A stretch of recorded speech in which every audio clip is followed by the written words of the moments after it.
Should you even consider using a savings bond for college? Or what if a family member got your child or grandchild a savings bond? How do those things even work? I'm ranking it and explaining the details coming up.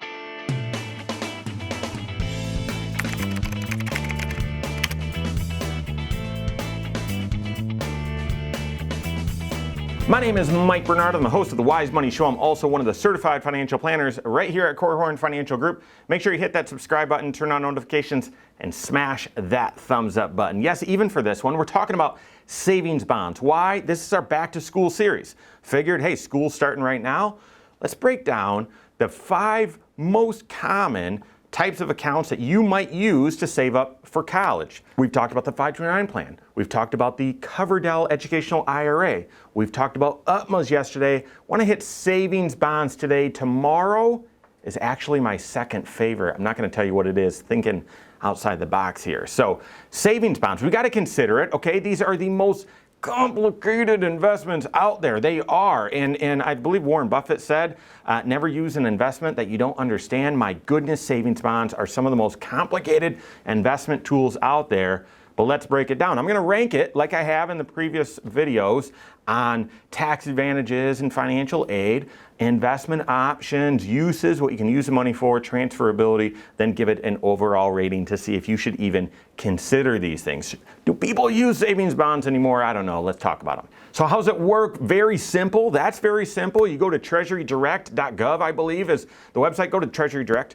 And you can buy a savings bond. You can invest in a savings bond. No longer issuing these, paper certificates anymore. That's gone. They're all electronic now.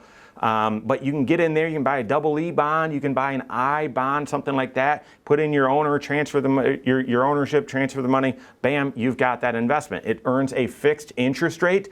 Very low right now. Very, very, very, very, very, very, very, very low interest rate, okay, for a long time. But there is the feature that it will guarantee to double by its maturity date, which depending on the bond, typically 20 years, okay? So regardless of how abysmal the interest rate is, the money will at least double in 20 years, which gives it a, still a very, very low interest rate. But if you hold it to maturity, that money will at least double over 20 years versus the stock market, by the way, that doubles every 7, 8 to 10 years, something like that. So that's how it works. And then if you're using this money for college, you go to redeem it, you go to the bank, you go back to Treasury Direct, if that's where you bought it, and you redeem it. And you've got to use that money within that same tax year. The tax year you cash it out, you've got to use that money towards qualifying educational expenses. I'll explain that right now. Tax advantages on the savings bonds, I'm going to give it a 3 out of 5. The money that you invest into the savings bond, there's no tax benefit on that. It's just the growth, however little it is, the interest rate that you receive. If you cash the bond in the same tax year that you use the money for qualified educational expenses and your income is below certain thresholds, then the interest is not taxable to you. So there is some benefit. I'd give it a 3. Gosh, if I was grumpier, maybe I'd give it a 2 out of 5. I'm giving it a 3 out of 5 because at least that growth, however small it is, if you qualify, isn't taxable to you. From a financial aid standpoint, these are not friendly, okay? They do count towards that owner, that child asset, okay? So it's gonna count up to 20% towards that expected family contribution, so going against your financial aid, so not as good as a 529 plan or an educational savings account. Investment options, 1 out of 5. I mean, because that's it. I mean, it's just you get a fixed interest rate. That's it. And no matter what happens, you're locked in with that thing. So Series EE bonds right now, as I'm recording this, pay a strong 0.10% in interest. That's right. So if you hold it to maturity, that doubling over the 20 years or to maturity, that's a better interest rate than the 0.1%. But if you don't hold it to maturity, you're getting 0.1%. That's it. And that's terrible. Doesn't keep up with inflation. Series I bonds, I'm not going to go into it. These are very complicated.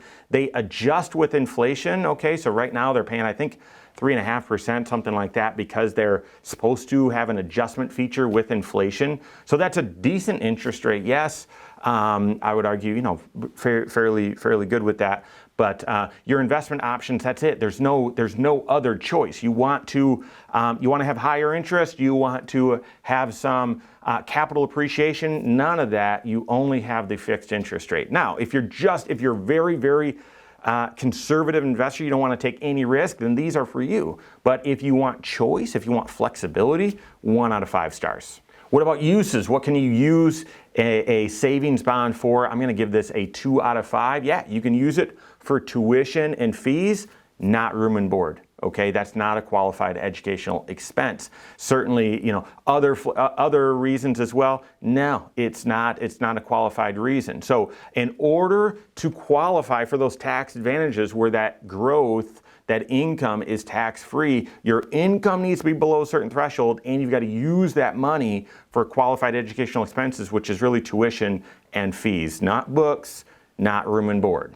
And then lastly, what about transferability? I'd rate it a 4 out of 5. Maybe again, if I was in a better mood, a 5 out of 5. Okay, if I was in a worse mood, I'd rate it a 2 out of 5 earlier on tax benefits. And if I was in a better mood, I'd rate it a 5 out of 5 on transferability. But yeah, oh well. I'm rating it a 4 out of 5. Can you transfer it? Sure. You can log into Treasury Direct, just transfer the ownership. You're good. So lots of flexibility there on transferability. Maybe why I'm giving it a 4 out of 5 instead of 5 out of 5 is, again, there's just very little benefits to these things.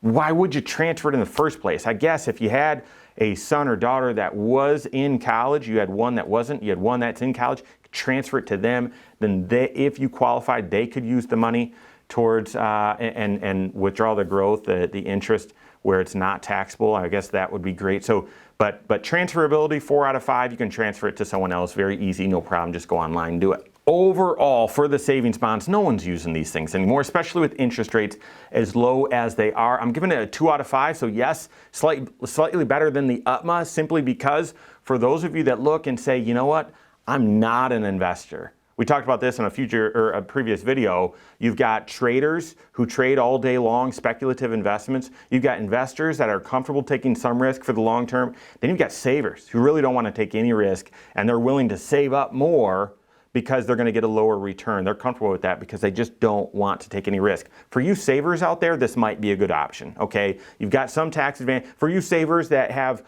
reasonable income that don't exceed the income thresholds, this might be something to consider, savings bonds. It's also easy gifting for grandparents and other family members, something like that. But overall, if you're looking at trying to, how can I go from here to there with saving up for college and education for my kids? Typically, a savings bond is not going to be a core part of that strategy. Work with your CFP to craft the entire strategy, which accounts to use, how much to use, where this goal ranks with your other goals, all sorts of things, okay? That's the job of your CFP. If you don't have a CFP on your team, contact one on my team. You can find us online, corehorn.com, that's Corehorn with a K, wisemoneyshow.com. You can find us there as well, or send us an email, info@corehorn.com. All right, there you have it. Go out and take your next wise step in your financial life.